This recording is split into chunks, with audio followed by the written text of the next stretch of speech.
ഞാൻ കാര്യങ്ങളൊക്കെ വളരെ കൃത്യമായിട്ട് ആർക്കും സംശയം തോന്നാത്ത രീതിയിൽ ചെയ്തു വന്നതാ.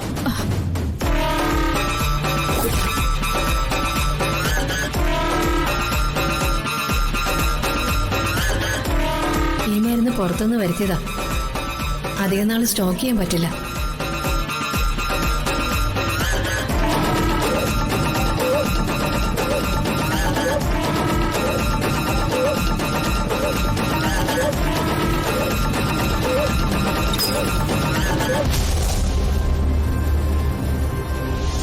അതിനിടയില ആ വൃത്തിയുടെ പിള്ളേരെ പന്തറിഞ്ഞ് മരുന്ന് തട്ടിയിടുന്ന ഞാൻ പ്രതീക്ഷിച്ചില്ല.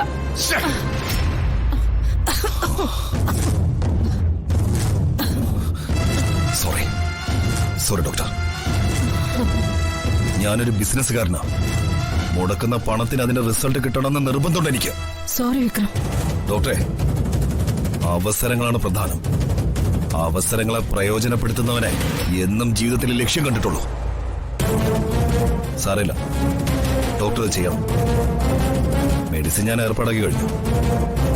മുത്തശ്ശി ജീവിച്ചിരുന്നാൽ അപകടം. അവരെ അവസാനിപ്പിച്ചേ പറ്റൂ. വിക്രം, ചില അപ്രതീക്ഷിത സംഭവങ്ങൾ എന്നെ തളർത്തിയെന്ന് പറഞ്ഞത് ശരിയാ. പക്ഷേ ഏറ്റെടുത്ത കാര്യം ഞാൻ ചെയ്തിരിക്കും. ഡോക്ടറെ, ഡോക്ടർ വിചാരിക്കും പോലെ അതൊരു സാധാരണ വീടല്ല, ഒരു പത്മവ്യൂഹ.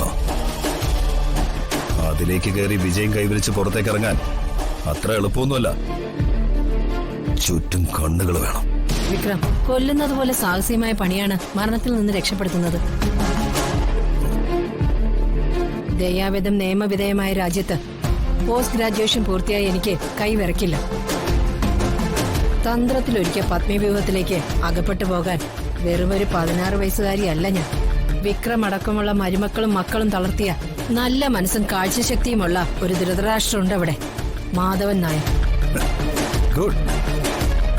കുടുംബത്തിന്റെ ഹിസ്റ്ററി മുഴുവൻ മനസ്സിലാക്കിയിട്ടാ ഡോക്ടർ സിറിഞ്ചുമായിട്ട് ഇറങ്ങിയതല്ലേ?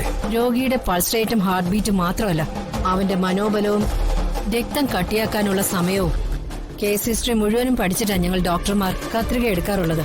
പ്രസംഗം കൊള്ളാം, പ്രവൃത്തിയിലും അത് വേണം.